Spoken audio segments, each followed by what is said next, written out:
আজকের ক্লাসটি হবে দর্শন শিক্ষক বইয়ের 3 নাম্বার ক্লাস। ক্লাসের টপিক থাকবে জৈন দর্শন।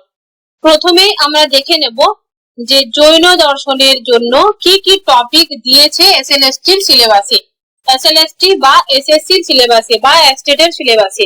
যেহেতু আমাদের এই যে ক্লাসগুলো চলছে, এখন সেশনটা চলছে ক্লাসের, এখানে কিন্তু পুরো মানে স্কুল সার্ভিস কমিশনের জন্য বা এইচএস লেভেলের টিচার হওয়ার জন্য দর্শনের সিলেবাস কমপ্লিট। যেমন বিহারের যে সিলেবাসটা রয়েছে সেটাও কমপ্লিট হবে, একই সাথে আমাদের ওয়েস্ট বেঙ্গলের এসএলএসটি সিলেবাসটাও কমপ্লিট হচ্ছে, একই সাথে যে ঝাড়খণ্ডের এসএসসি সিলেবাসও কমপ্লিট হচ্ছে, একই সঙ্গে ত্রিপুরার এসএসসি সিলেবাসও কমপ্লিট হচ্ছে।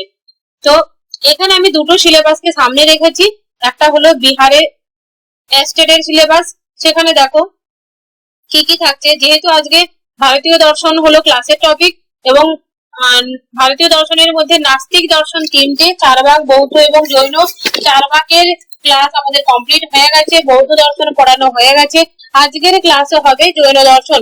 জৈন দর্শনের সিলেবাসে যেটা রয়েছে সাবস্টেন্স মানে দ্রব্য সংক্রান্ত মতবাদ, জীব মানে হচ্ছে তোমার যেটা হচ্ছে আত্মা বা জীব সম্পর্কে, এবং বন্ডেজ বা লিবারেশন মানে হচ্ছে মানে আমাদের বন্ধন কিভাবে হয় এবং মুক্তি কিভাবে হয়, এটা রয়েছে তোমার বিহারের, এটা হচ্ছে স্টেটের সিলেবাস।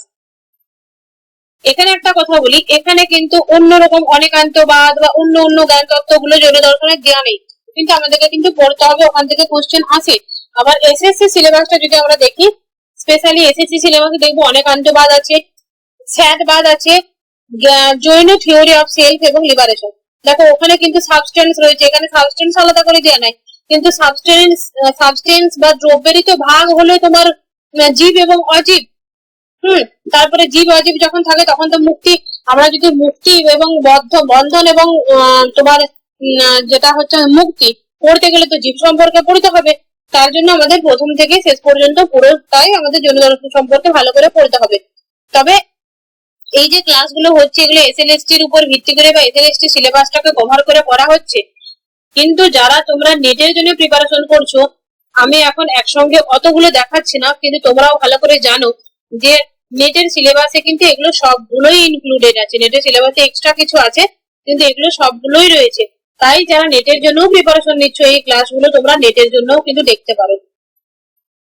কারণ এই সাইকোলজির পার্টটা ছাড়া বাকি যা কিছু রয়েছে এবং লজিকের কিছু কিছু জায়গা ছাড়া, যেমন সোশ্যাল পলিটিক্যাল ফিলোসফিতে কিছু এক্সট্রা রয়েছে যেগুলো এখানে এসএলএসটি তে রয়েছে, নেটে নেই।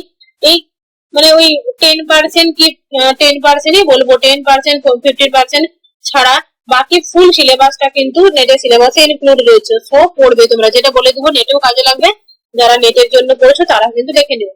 এখন আমরা সরাসরি চলে যাই অন্য কোনো কিছু কথা না বলে জৈন দর্শনের যে topic Anekantavada, Syadvada, Jain theory of self এবং লিবারেশন, এগুলো। তবে দেখো যে কোনো দর্শন পড়তে গেলে প্রথমেই টপিকে ঢোকার আগে সেই দর্শন সম্পর্কে একটু মোটামুটি জেনে নি কি। চলো, এই হলো আমাদের দর্শন শিক্ষক বই। তোমরা বইয়ের পেজ উল্টাও, বইয়ের পেজে 7 নাম্বার পেজ নিকালো, বার করো। 7 নাম্বার পেজ থেকে শুরু হয়েছে তোমার জৈন দর্শন, ডায়া সাইড থেকে। তো এখানে জৈন দর্শনে দেখো জিন শব্দ থেকে এসেছে, এই জৈন শব্দটা জিন শব্দটি জি ধাতু থেকে উদ্ভূত। দেখো সবাই আমরা উপরে উঠতে চাই, তারপর ভ উপরে উঠে গেছে, এটা নিচে হতো। জিন শব্দটা জি ধাতু, মূল হচ্ছে জি ধাতু থেকে এসেছে, যার অর্থ হলো তোমার জয় করা। আর জিন হলো, জিন কাদেরকে বলা হয় না, যেই ব্যক্তি তাদের আত্ম অনুশাসনের দ্বারা মানে হচ্ছে নিজের আত্মাকে কন্ট্রোল করে। এরকম একটা কথা বলা হয় না যে তোমার মন তোমাকে কন্ট্রোল কেন করছে, তুমি তো তোমার মনকে কন্ট্রোল করবে। ঠিক সেরকম ভাবে এখানে মন বলতে আত্মাটাকে, মানে আমার যে ভেতরের আত্মাটা, বা দুই টাইপের, কান্ট কি বলেছিল, 2 টাইপের আত্মা আছে, একটা পশু আত্মা, একটা মানে ঈশ্বরের অংশ আত্মা।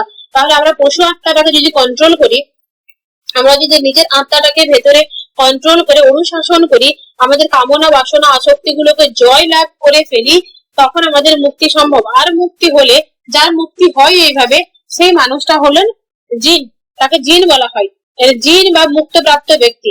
এখানে জৈন দর্শনে যারা তীর্থঙ্কর তারা হচ্ছে জিন বা মুক্তপ্রাপ্ত ব্যক্তি। যারা তীর্থঙ্করদের উপদেশ অনুসরণ করেন তাদেরকে জৈন বলা হয়। এখন দেখবো আমরা তীর্থঙ্কর তো বললাম যে 24 জন তীর্থঙ্কর আমরা পড়েছি জৈন দর্শনে। তো 24 জন তীর্থঙ্করকে নিয়ে এখন পড়ার আমাদের দরকার নেই, যেটুকু পড়ার সেটুকু দেখে নেবো।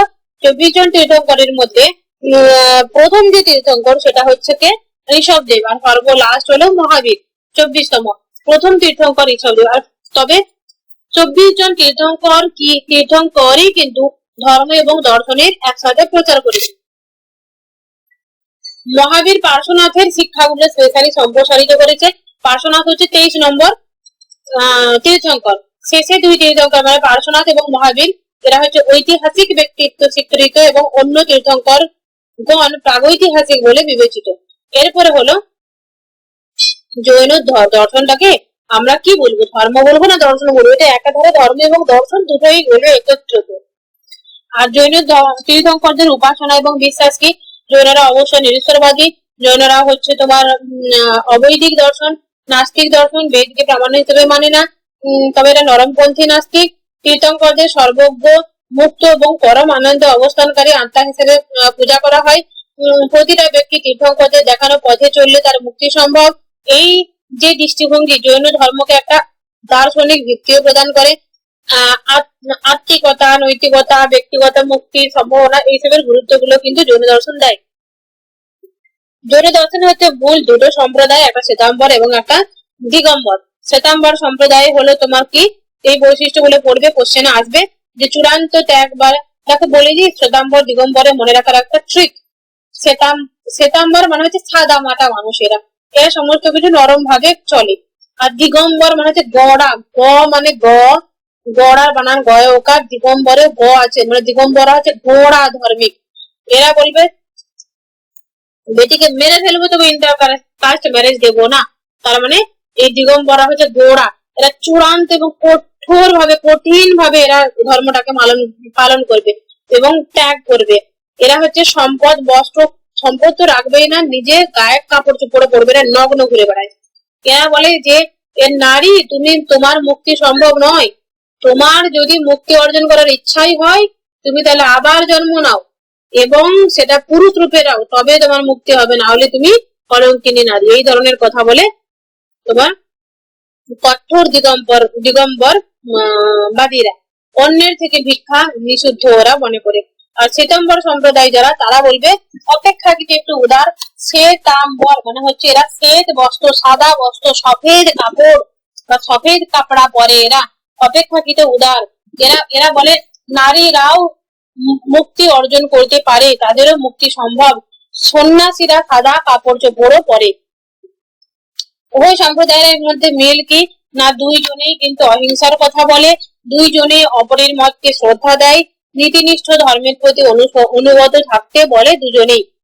এবারে জৈন নীতিশাস্ত্রের প্রধান যে শিক্ষা সেটা হচ্ছে জৈনদের ত্রিরত্ন। ত্রিরত্নটা কি মনে রাখার ট্রিক কি বা সিকোয়েন্সটা মনে রাখতে হবে, স্টেপটা বা ধাপটা সেটা কি, দেখে জ্ঞান অর্জন করে চরিত্র গঠন করা।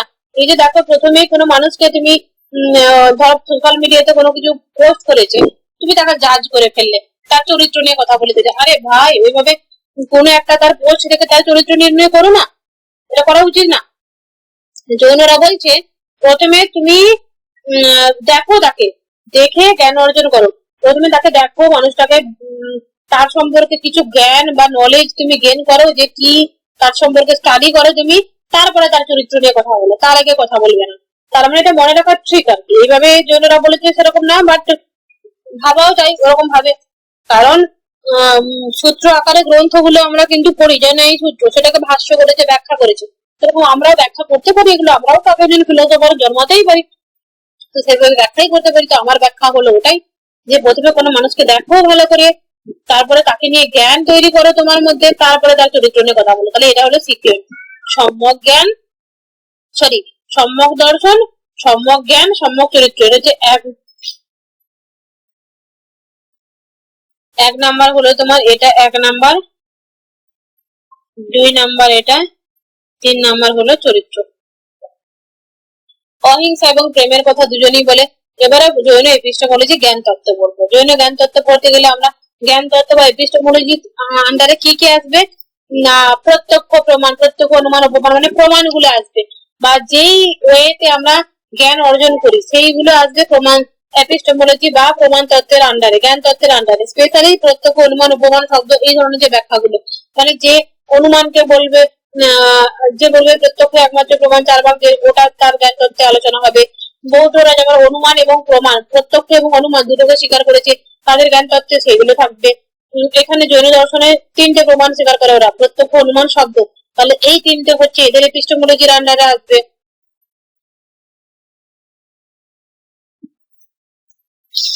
চলো তাহলে এবারে জ্ঞান তত্ত্বটা পড়ি জৈনদের। তাহলে জৈন দর্শনে প্রথমত জ্ঞান দুই প্রকার। দেখো আমরা যেরকম ন্যাচারালি অন্যান্য দর্শনে যে জ্ঞান তত্ত্ব পড়ি, বা প্রত্যক্ষ প্রমাণ কোনটা, অপরোক্ষ প্রমাণ কোনটা, যেভাবে পড়ি, আর জৈন দর্শনের মধ্যে কিন্তু ফারাক রয়েছে। আমরা যেমন চার ভাগ দর্শনে চার ভাগটা কি বলে, প্রত্যক্ষের সাহায্যে যেটা জানা যায় ওটা সরাসরি হচ্ছে, সেটা অপরোক্ষ জ্ঞান। অন্য চার ভাগ তোমার ওই ন্যায় দর্শনেও একই কথা বলে, যে প্রত্যক্ষ, অনুমান, অপ্রত্যক্ষের মাধ্যমে যেগুলো হয় সরাসরি হয়। কিন্তু জৈনরা উল্টো কথা বলছে। জৈনরা বলবে যে পরোক্ষ বা পরোক্ষ জ্ঞান হয়, সেটা হচ্ছে পরোক্ষ জ্ঞান কোনটা, প্রত্যক্ষ, অনুমান এবং শব্দের মাধ্যমে যেটা হয় সেটা হচ্ছে পরোক্ষ। কারণ আমাদের প্রত্যক্ষ করার জন্য চোখের সাহায্য নিতে হয়, শব্দ শোনার জন্য কানের সাহায্য নিতে হয়, তাই সেগুলো হলো পরোক্ষ। কিন্তু আমাদের আত্মা, আমাদের সোল সরাসরি যে জ্ঞান অর্জন করে, সেই রাস্তাগুলো কি অবধি, মনোপর্যায় এবং কেবল জ্ঞান। এই জন্য ওগুলোকে তারা বলে অপরোক্ষ। মানে এখানে প্রত্যক্ষ লেখাটা রয়েছে এই কারণেই যে এটা হচ্ছে অপরোক্ষ, মানে প্রত্যক্ষ সরাসরি হয়, এটা কি প্রত্যক্ষ বলতে সরাসরি হয়, মানে অপরোক্ষ, অবধি, মনোপর্যায়, কেবল জ্ঞান। তাহলে এখন যদি দেখি, পরোক্ষ জ্ঞান হচ্ছে দুটো, একটা মতি আর শ্রুত। প্রত্যক্ষ এবং অনুমানের মাধ্যমে যেটা হয় সেই জ্ঞানটাকে বলা হয় মতি, আর শব্দ প্রমাণের মাধ্যমে যে জ্ঞান হয় সেটা হবে শ্রুতি। আর এখানে প্রত্যক্ষ বা যেটা সরাসরি হয় আর কি, জৈনদের মধ্যে তো বললাম উল্টোটা, অপরোক্ষ বা সরাসরি বা প্রত্যক্ষ যেটা হয় সেটা হচ্ছে অবধি, মনোপর্যায়, কেবল জ্ঞান। অবধি হলো হলো ক্লিয়ার ভয়েন্স, মানে হচ্ছে অতীন্দ্রিয় বা অতি প্রাকৃত জ্ঞান। হম, মানে অতীন্দ্রিয় দৃষ্টি দ্বারা আমি দূরের কোনো মানুষ কি করছে বলে দিই, সেটা হচ্ছে অবধি। মনোপর্যায় হলো তোমার মনের ভিতরে কি চলছে, তুমি আমাকে নিয়ে কি চিন্তা করছো সেটা আমি বলে দেবো, সেটা হচ্ছে মনোপর্যায়, টেলিপ্যাথি।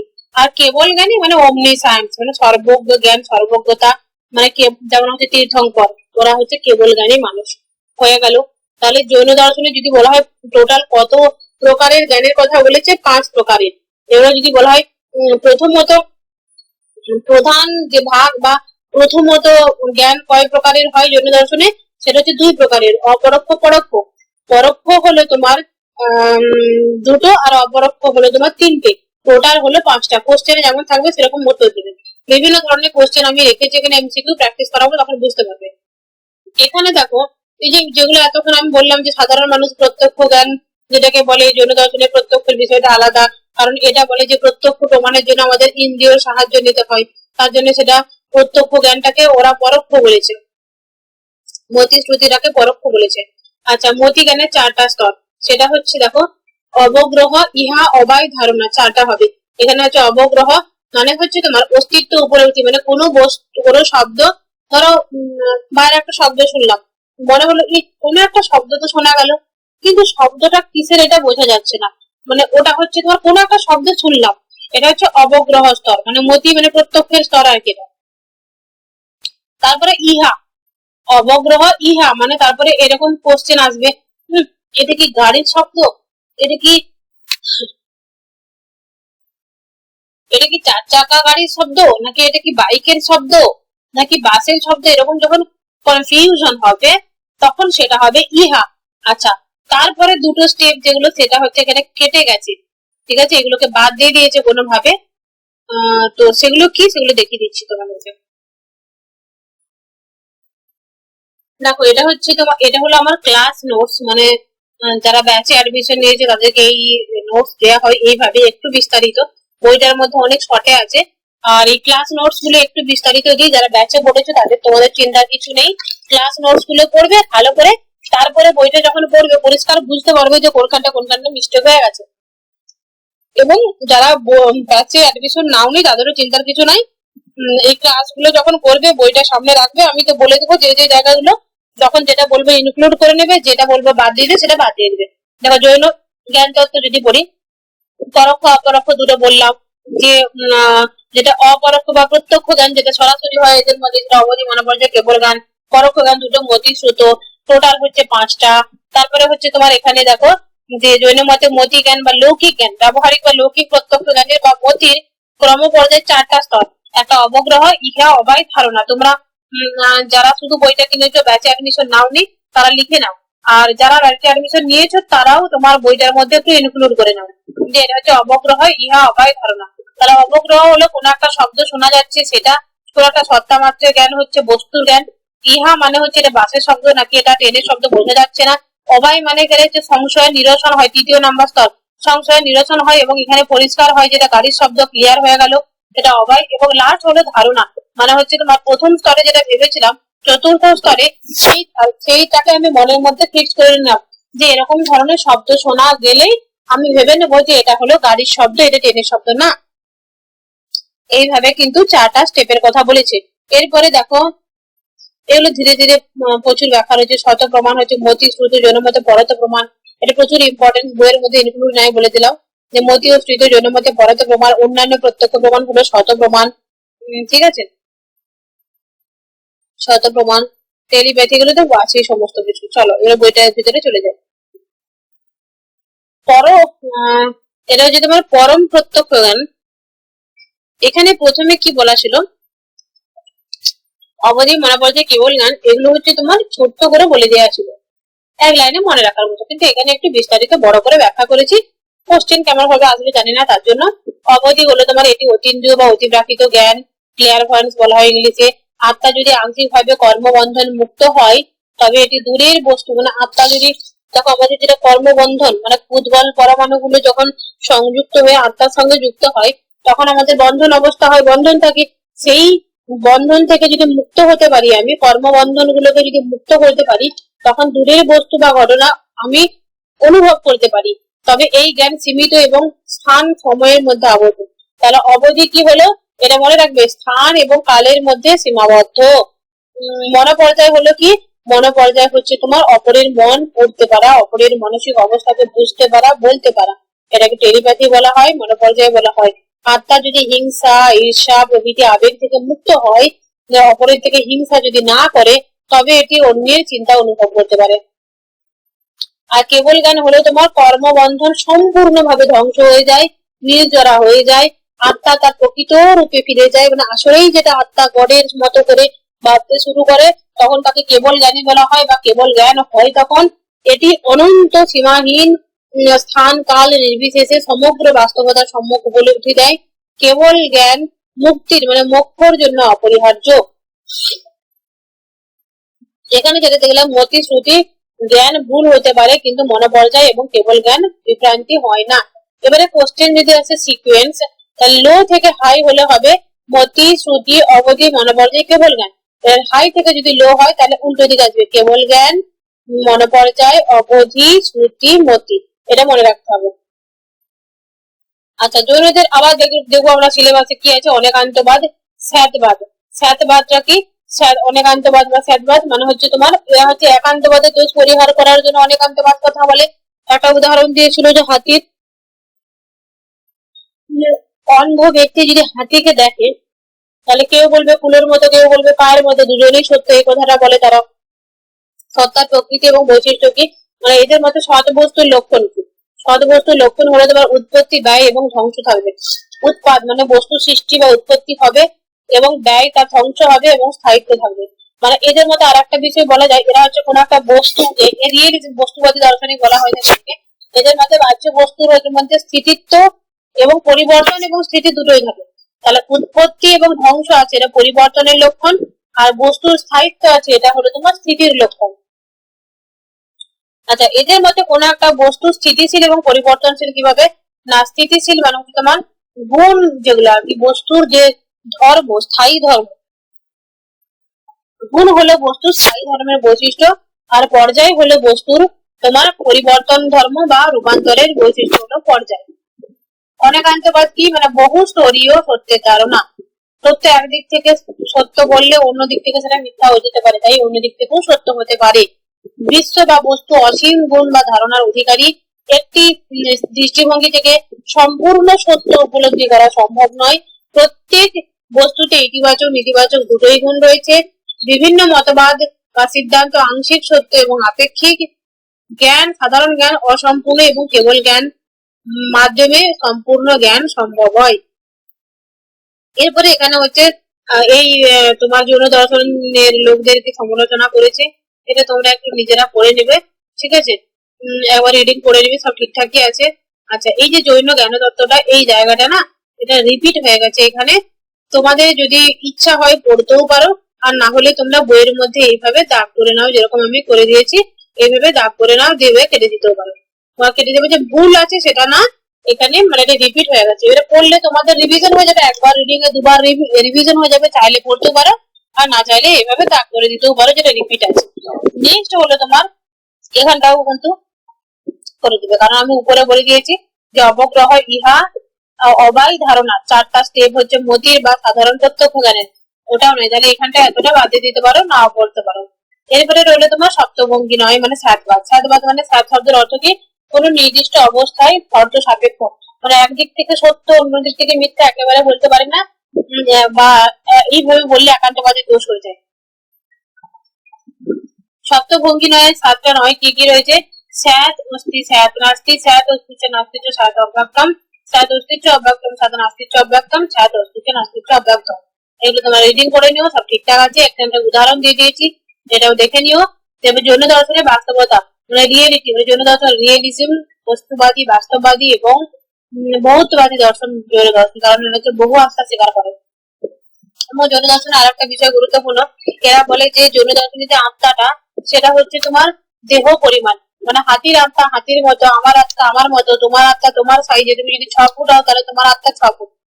হাতি আবার মশা আত্মা মশার মতো, এই ধরনের কথাটা বলে। আর জৈন দর্শনের বাস্তবতা কি? মানে বস্তুর যে বস্তুর অস্তিত্ব হচ্ছে কি, ধরো উৎপত্তি, ধ্বংস এবং ব্যয়। উৎপত্তি, ব্যয় এবং স্থায়িত্ব তিনটে রয়েছে। এটা অলরেডি এটাও রিপিট হয়েছে, বললেও কোনো ক্ষতি নেই, কারণ যেগুলো রিপিট হয়েছে এগুলো কোশ্চেন প্রচুর আছে। জৈন দর্শনে এবারে মেন কনসেপ্ট যেটা হলো পদার্থ। এখানে আমাদের কিন্তু সিলেবাসে পড়তে হবে জৈন দর্শনের পদার্থ, কারণ এই যে সেলফ তত্ত্ব বা সেলফ আত্মা পড়তে গেলে আমাদেরকে জীব পড়তে গেলে পদার্থ পড়তে হবে। পদার্থ থেকেই জীবের কনসেপ্টটা আসবে। দেখো এখানে রয়েছে জৈন দর্শনের পদার্থ 6 প্রকার। কিভাবে 6 প্রকার বলেছিলাম সেটা আমি পরে বলছি। প্রথমত যদি বলি, প্রথমত হচ্ছে এটাকে তুমি করে দাও 2 প্রকার, ঠিক আছে? এটা দেওয়া হবে 6টা দয়, এই 6টা হতো তোমার 2, এটা দয়ের অশ্ব, এটা যে 2 প্রকার। হ্যাঁ, তো এটা যে 2 প্রকার হলো তোমার, 2 প্রকার হচ্ছে তোমার পদার্থ। এখানে জীব এবং অজীব। প্রথমত 2 প্রকার যেটা, সেটা হচ্ছে এখানে লিখে নাও 2 প্রকার। এখানে 1 নাম্বার পয়েন্ট করে লিখে নাও অস্তিকায়, আর 2 নাম্বার পয়েন্ট করে তোমরা এখানে লিখে নাও নাস্তিকায়। এই যে ফাঁকা জায়গাটাতে লিখে নাও ছোট ছোট করে বইয়ের মধ্যে। এরপরে যদি দেখি অস্তিকায় দ্রব্য, যেটা অস্তিকায় দ্রব্যের 2টো পার্ট, একটা হচ্ছে তোমার জীব, একটা হলো অজীব। এখানে আমি লিখে নিলাম ধরো অস্তিকায়।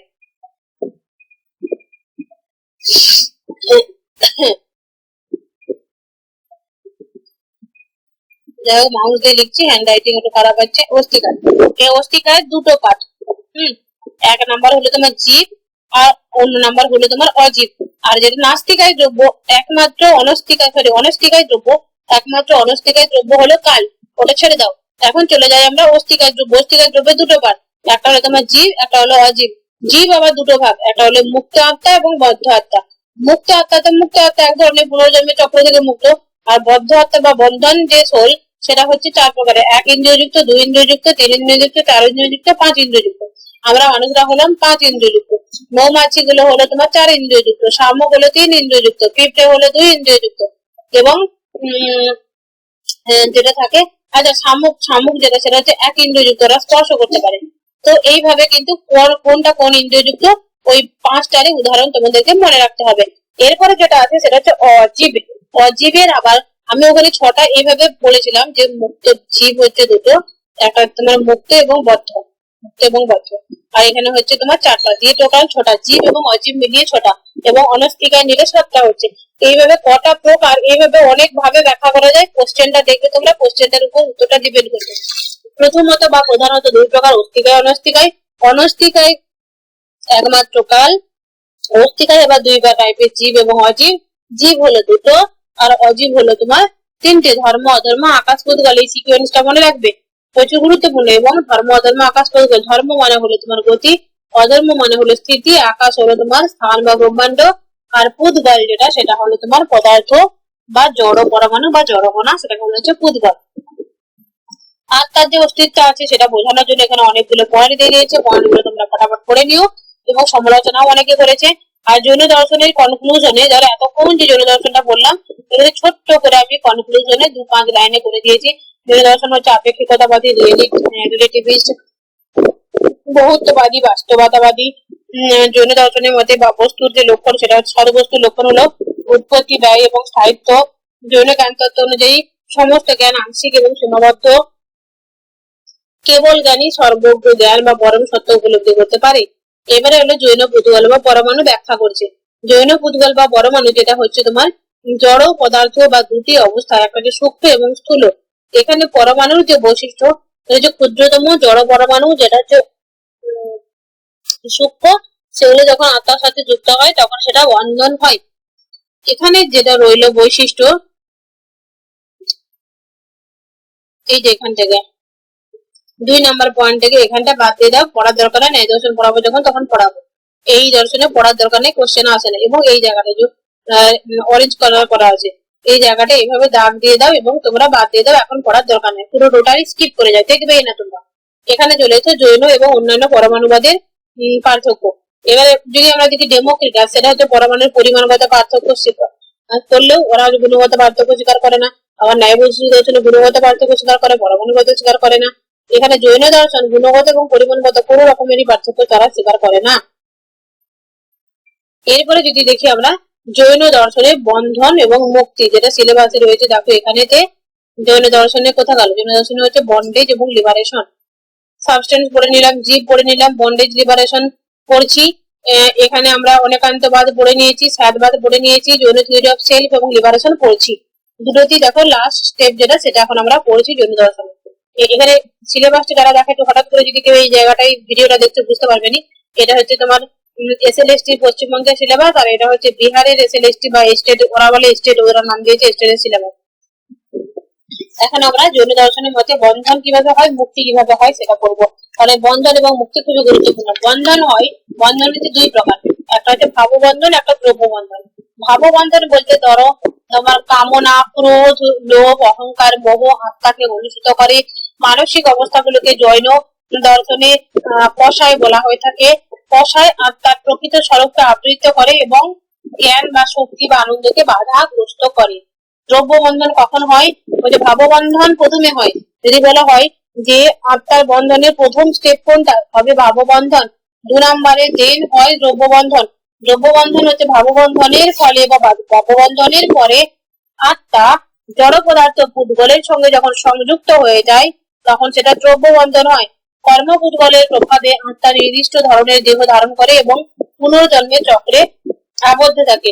বন্ধনের মূল কারণ হলো আসক্তি বা কামনার প্রতি প্রবণতা। এটি মুক্তির পথে বাধা প্রদান এবং নতুন কর্ম পুদ্গলের সংযোগের কারণ হয়ে যায়। এরপরে যেটা আসলো সেটা হলো তোমার মুক্তি বা মুক্তির উপায় কি। জৈন মতে মুক্তির জন্য একটা উপায় তো রয়েছে, যেমন ত্রিরত্নের কথা বলেছে, মানতে তো হবে, কিন্তু এখানে মুক্তির যে উপায়গুলো বলেছে দুটো, একটা হচ্ছে সংবর এবং নির্জরা। সংবর মানে হলো সাবধান হয়ে যাওয়া, মানে নতুন করে কর্মপুদ্গলের প্রবাহ বন্ধ করা, মানে নতুন করে আর কোনো খারাপ কর্মে নিজেকে যুক্ত না করা, নতুন করে কাম, ক্রোধ, লোভ এগুলোকে না করে নিয়ন্ত্রণ করে ফেলা, এগুলোকে বন্ধ করে ফেলা, এটা হলো সংবর।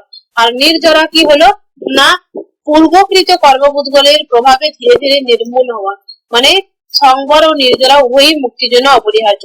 নির্জরা মানে হলো প্রথমে অলরেডি যে পরিমাণ আমার রাগটা ছিল সেটাকে বের করে ফেলা, সেটা হচ্ছে নির্জরা। মুক্তির পথ হলো তোমার, যদি বলা হয় মুক্তির জন্য 3টি মূল শর্ত, যদি মুক্তির জন্য যদি বলা হয় ধাপ কি বা মুক্তি লাভের ধাপ হলো তোমার সংবর এবং নির্জরা, স্টেপ বাই স্টেপ। আর যদি বলা হয় মুক্তির জন্য 3টে মূল শর্ত কি, জন্য 3 রত্ন কি, তখন সেটা হবে বলেছিলাম না, পুরো একটা মানুষকে সম্যক দর্শন দেখো, তারপরে তার সম্পর্কে জ্ঞান অর্জন করো, তারপরে তার চরিত্র নিয়ে কথা বলো। এই 3টে হলো তোমার ত্রিরত্ন, 3টে শর্ত। এরপরে যেটা আছে নেক্সট, গভীর আত্মশুদ্ধি, শৃঙ্খলা, সংযমের মাধ্যমে অর্জন সম্ভব। জৈনদের নীতিশাস্ত্র, নীতিশাস্ত্রটাও পড়ে নেওয়া দরকার, যদিও সিলেবাসে নেই। ছোট্ট করে আমি একবার বলে দিচ্ছি। জৈন নীতিশাস্ত্র হচ্ছে তোমার, এরা হচ্ছে ব্রতর কথা বলে, আত্মসংযমের কথা বলে, ত্যাগের কথা বলে, অহিংসার কথা বলে, ভালোভাবে চুরি টুরি না করে ভালোভাবে জীবন চালানোর কথা বলে। এটা হচ্ছে প্রথমত দুটো ভাগ নীতিশাস্ত্র। আর হচ্ছে পঞ্চ মহাব্রত, পঞ্চ অনুব্রত। মহাব্রত হলো ধরো সন্ন্যাসীরা কঠোর ভাবে যেটাকে জীবন পালন করে, যেমন সেই পঞ্চ মহাব্রতের মধ্যে অহিংসা, সত্য, অস্ত্রীয়, ব্রহ্মচর্য, অপরিগ্রহ। এরা এক একটা পাঠ কি, অহিংসা কি, সত্য কি, অস্ত্রীয় কি, ব্রহ্মচর্য কি, অপরিগ্রহ কি, এগুলো রিড করে নিও তোমরা নিজেরা। নেক্সট যেটা আছে সেটা হচ্ছে অনুব্রত। অনুব্রত হলো মানে গৃহস্থদের জন্য, মানে আমরা যারা সংসার করি, সংসার ধর্ম পালনের সাথেও কিন্তু ব্রত করা যায়, এটা হচ্ছে পঞ্চ অনুব্রত। জৈনদের সম্প্রদায়ের বিভাজন প্রথমে বলে দিয়েছি, তবু এখানে শর্টে রয়েছে। প্রথমে অলরেডি বলা আছে, এখানে আবার বলা হয়ে গেছে, অনেকটা শর্টে, তবে এখানে বলা আছে চাইলে তোমরা এই সম্প্রদায়টাও এখানেতে পড়ে নিতে পারো। শ্বেতাম্বর এবং দিগম্বর সম্প্রদায়ের যে পার্থক্য বা বৈশিষ্ট্য কি এখানে রয়েছে, আমি আর নতুন করে বললাম না। নেক্সট যেটা আছে সেটা হচ্ছে জৈন শব্দটা কোন, মানে এখানে এবার আমরা আলোচনা করবো যে জৈন ধর্ম সম্পর্কে এমসিকিউ, মোটামুটি 25টা বা 30টা এমসিকিউ আছে, সেগুলো সলভ করে নেবো। তোমরা অবশ্যই বইয়ে আমি এখন যে অ্যান্সার গুলো দেবো সেগুলো হচ্ছে রাইট অ্যান্সার, তোমরা দাগ নিয়ে নাও বা রাইট আনসারের জায়গায় লিখে নাও। জৈন শব্দটি কোন অর্থ থেকে উদ্ভূত হয়েছে, এটা হবে তোমার বিজয়। প্রথম তীর্থঙ্কর হচ্ছে তোমার ঋষভদেব। মহাবীর হচ্ছে তোমার 24তম তীর্থঙ্কর। জৈন দর্শনের প্রধান বৈশিষ্ট্য হলো ধর্ম নীতিশাস্ত্রের সমন্বয়। জৈন দর্শনের মোট কটা ভাগে বিভক্ত? টোটাল জৈন দর্শনের জ্ঞান টোটাল হবে 5টা, আর প্রধানত দুটো ভাগ। তারপরে হচ্ছে তোমার দুটোর আবার একটা দুটো ভাগ, একটা 3টে ভাগ। পরোক্ষ জ্ঞান কত প্রকার? পরোক্ষ জ্ঞান মানে হচ্ছে তোমার পরোক্ষ মানে সরাসরি নয়, সেটা মতি এবং শ্রুতি হবে। আর অপরোক্ষ যেটা সেটা হচ্ছে অবধি মনা পর্যায়। কেবল জ্ঞান হবে তোমার অসীম চিরন্তন জ্ঞান। জৈন দর্শনের অবধি হচ্ছে দিব্য দৃষ্টি বা ক্লিয়ার ভয়েন্স। জৈন দর্শনের নীতিশাস্ত্রের মূল 3টে গুণ হলো তোমার সম্যক দর্শন, সম্যক জ্ঞান, সম্যক চরিত্র। এখানে দেখো এই জৈন দর্শনের যতগুলো অপশন এতে রয়েছে বেশিরভাগ উপরে কোনোটি নয়, এইটা ভুল হয়ে গেছে, এটা উপরের সবকটি অপশন হতো। এখানে লিখে নাও তো তোমরা, উপরের এটা হবে সবকটি, এর হচ্ছে উপরের সবকটি হচ্ছে রাইট অ্যান্সার। ঠিক আছে। জৈন ধর্মের মুক্তির পথ কি? নির্জরা, সংবর এবং ত্রিরত্ন। এটাও অপশন ডি হবে, এবং এখানে লিখতে হবে উপরের সবকটি অপশন রাইট অ্যান্সার। দিগম্বর সম্প্রদায়ের প্রধান বৈশিষ্ট্য কি? না, ওরা বলেছে দিগম্বর মানে গোড়া লোক, ল্যাংটা ঘুরে বেড়াবে তারা। সরি, এরকম ভাবে ওয়ার্ডটা বেরিয়ে গেল, গ্রামে থাকে, গ্রামের ওয়ার্ড ক্লিয়ার করবো। তো মানে হচ্ছে নগ্ন অবস্থায় ঘুরে বেড়াবে এবং কঠোর তপস্যার কথা বলে, এবং এরা হচ্ছে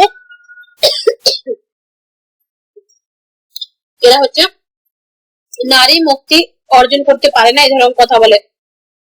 তাহলে রাইট অ্যান্সার হবে তোমার এটা ডি, এবং এটা হবে উপরের সবকটি। উপরে কোনো ডি নয়, হবে না, এখানে লিখে নাও অপশন ডি এ তো উপরের সবকটি। শ্বেতাম্বর সম্প্রদায় কি বিশ্বাস করে? সংযত জীবনযাত্রা, নারীদের মুক্তি, তীর্থঙ্করদের পূজা। এটা এখানেও হবে উপরের সবকটি, মানে এটা মানে মিস্টেক করে দিয়েছে আমার অ্যাকচুয়ালি। এই প্রত্যেকটা অপশনে হবে এটা হবে উপরের সবকটি রাইট অ্যান্সার। জৈন দর্শন অনুযায়ী মুক্তির প্রধান শর্ত, এটাও হবে ডি, উপরে সবকটি। তীর্থঙ্করদের পদ অনুসরণ, অহিংসা, মিথ্যা পরিহার করা। অহিংসা কিভাবে অনুশীলন করা হয়?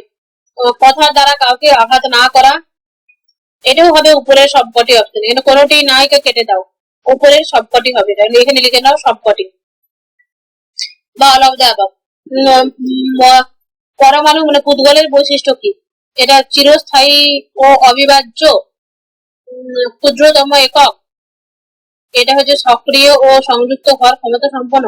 এটা রাইট। ক্ষুদ্রতম একক তো অবশ্যই, ক্ষুদ্রতম একক তো অবশ্যই, সক্রিয় ও সংযুক্ত হওয়ার ক্ষমতা সম্পন্ন, এটাও বটে পুদ্গল পরমাণু। আর এটা হচ্ছে চিরস্থায়ী অবিভাজ্য, পুদ্গল যেটা অবিভাজ্য, এটাও হবে উপরের সবকটি, মানে এইটা এবং এটা দুটোই আনসার হচ্ছে। এবং এটা হচ্ছে অবিভাজ্য, চিরস্থায়ীটা না বললেও এটা হচ্ছে অবিভাজ্য, তার জন্য এই আনসারটা এখানেও ডি এতে লিখে দাও, উপরের সবকটি রাইট আনসার হবে ডি। তখন সদবস্তুর লক্ষণ হলো তোমার উৎপত্তি মানে সৃষ্টি, বিনাশ এবং স্থায়িত্ব, মানে এটাও হবে রাইট আনসার, উপরের সবকটি লিখতে হবে এখানে। জৈন দর্শনের দ্রব্য কত প্রকার? এটা হবে তোমার জৈন দর্শনের দ্রব্য 2 প্রকার। শ্বেতাম্বর সম্প্রদায়ের প্রধান বৈশিষ্ট্য কি? সাদা। শ্বেতাম্বর মানে হচ্ছে এরা সফেদ, মানে সাদা কাপড় পরে, সফেদ কাপড় পরে শ্বেতাম্বররা। এরা উদার দৃষ্টি সম্পন্ন এবং নারীদের মুক্তির কথা বিশ্বাস করে, এটা হবে উপরের সবকটি রাইট আনসার হবে, এখানে লিখে নাও উপরের সবকটি। জৈন ধর্মে মহাব্রত কটা? 5টা। জৈন দর্শনে বহুবাদ অনাকান্তবাদ বোঝানোর প্রধান উপাদান কি? এটা হচ্ছে তোমার অন্ধ ব্যক্তি বা হাতির যে উদাহরণ সেটা আপনার রাইট আনসার হবে তোমার এ। এখানে আনসার যা আছে আছে আমি যখন এখন বর্তমানে যেগুলো আনসার বললাম সেগুলো হচ্ছে রাইট আনসার, তোমরা এখানে কিন্তু লিখে নাও। এবং ডি তো আছে এবং এই অপশন গুলো দেখো উপরের কোনোটিই নাই, ভুল করে হয়ে গেছে, এগুলো সবগুলো হবে উপরের কোনোটিই, না সরি উপরের সবকটি। তাহলে আজকে এখানে পর্যন্ত যৌন দর্শন কমপ্লিট হয়ে গেল। তোমাদের সাথে দেখা হবে নেক্সট ক্লাস ন্যায় দর্শন নিয়ে। ততক্ষণ তোমরা ভালো করে পড়াশোনা করো, রিভিশন করো এবং কোনো ডাউট থাকলে কমেন্ট বক্সে কমেন্ট করো, কোনো কোশ্চেন থাকলে কমেন্টে লিখতে পারো। আরো যদি কোনো টপিকে ক্লাস চাই, ক্লাসের দরকার পড়ে, সেটাও কিন্তু তোমরা কমেন্ট করে জানাতে পারো। তোমাদের পছন্দ মতো তোমাদের প্রয়োজন মতো টপিকও আমি কিন্তু ক্লাস দেবো। আর তোমরা যদি আরো এমসিকিউ প্র্যাকটিস করতে চাও, এমসিকিউ চাও, তাহলে কিন্তু এমসিকিউ এরও আমি লাইভ ক্লাস করাবো তোমাদেরকে। এগুলো আমি আনসার দিলাম, বাট তোমরা যদি লাইভ ক্লাস করতে চাও আমি কিন্তু লাইভ ক্লাস আনবো। তবে তোমাদের ছাড়া দরকার, তোমাদের খিদেটা আমি আগে দেখবো, তারপরে শুরু করবো। হয়তো দেখা গেলো তোমাদের খিদেই নেই, আমি লাইভ ক্লাস কেন করতে যাবো? চলো ততক্ষণ পড়াশোনা করো, নেক্সট ক্লাস ন্যায় দর্শন নিয়ে দেখা হবে।